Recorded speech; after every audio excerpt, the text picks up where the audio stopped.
Have you ever read The Crucible by Arthur Miller? I've not read it. I've seen it performed. I've not read it. I've seen it performed. And you know what it's about? Yes, sir. What is it about? Well, I'm from New England, so I'm familiar with the original story. So it's about? It's about the Salem witch trial. All right. So let's get you. You're under oath. Have you been consorting with the devil? Have you been consorting with the devil? Not to my knowledge, sir. Okay, here we go. Fox News alert. The IRS official in charge of enforcing Obamacare. The IRS official in charge of enforcing Obamacare. And the 47 new measures and taxes that come with the new health care law. She's on the hot seat. This hearing is beginning right now, and there's a second issue for her as well. She used to run the IRS department that was tied to the targeting of conservative and Tea Party groups. She will be under oath. After repeated requests from Republicans to do so, she appears today, and we talked to the chairman of that committee, Darrell Issa, just a few moments ago before the hearing began. Darrell Issa, good morning, and welcome back here to America's Newsroom. Good morning, Bill, and thanks for covering the rollout of Obamacare and the many problems we're seeing. I tell you, the reason we brought you on, because we have a lot of questions for you. Sarah Hall Ingram, what do you want to learn from her with regard to Obamacare? Well, I think the important thing for your listeners to understand is that she was the central figure in the planning and coordination. And although she's a career professional, she met with the political appointees at the White House 70 times with thousands of emails, and in fact is going to have a central role in 47 new provisions of the IRS and 18 new taxes. What do you think of the first week, by the way? The rollout of Obamacare is what, 8 days in now? What do you think?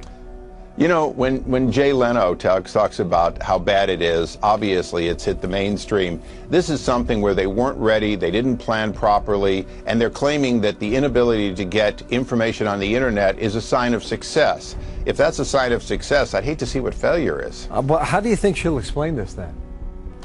Well, I think she's going to spend a lot of time talking about how career professionals worked hard to implement and how large the job is. What she probably won't talk about, and we want to talk about, is the fact that this was highly political from the start.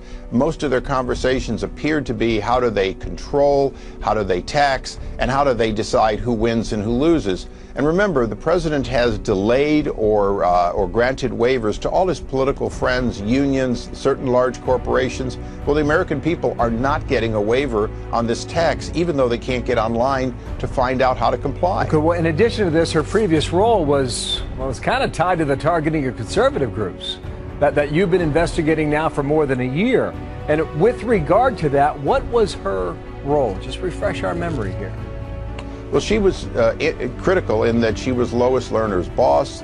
They communicated about how they would target conservative groups. And in fact, this has been one of the challenges. The IRS wants to make anybody available, even if they weren't at the IRS during the planning of Obamacare, rather than Sarah Hall Ingram. They don't want the questions about what she did in targeting conservative groups before she was there, and of course, what she might have done in essentially turning the Affordable Care Act into a preference for progressives. And, you know, if you're a conservative, you're not likely to have gotten one of those waivers. Wait, is that targeting still happening? And if so, can you prove it? Well, we can certainly prove that, going back to the other, that the 501c4s, these conservative groups often called Tea Party groups, the majority of them still haven't been granted or denied their application. Well, no such treatment was done for liberal groups. So, yes, the targeting continues because they continue to simply deny justice. And the old expression that justice denied is justice, or justice delayed is justice denied, in this case applies, because until you get an approval or a rejection, there's nothing you can do. Yeah. While this is all happening, you know, the eyes of the country are in Washington, D.C. with this partial shutdown. How do you see that ending? Well, I hope it ends soon. We have 2.1 million federal workers, about 400,000 are idled, but the president has used that idling to target so many groups. I'll be with the mayor of Washington, D.C. later today, trying to get the Senate to allow the District of Columbia to at least to spend their own money. And this is money that they tax themselves for that's being held up through a technicality that Harry Reid will not allow to be waived. How much longer? I'm hoping sure you've thought about it. I mean, are Republicans united? You know, what is your sense of that? Republicans are united. We want to get to real entitlement reform. Now, the Affordable Care Act is a huge entitlement program, but Social Security, Medicare, Medicaid, the food stamps program, you saw perhaps 60 Minutes and how they dealt with the disability waste and abuse that's going on. We need to get a handle on that, or the American taxpayer is going to find themselves paying for more and more idle people, and people are being incentivized not to go to work. That's part of what we have to make a point of in the debt ceiling.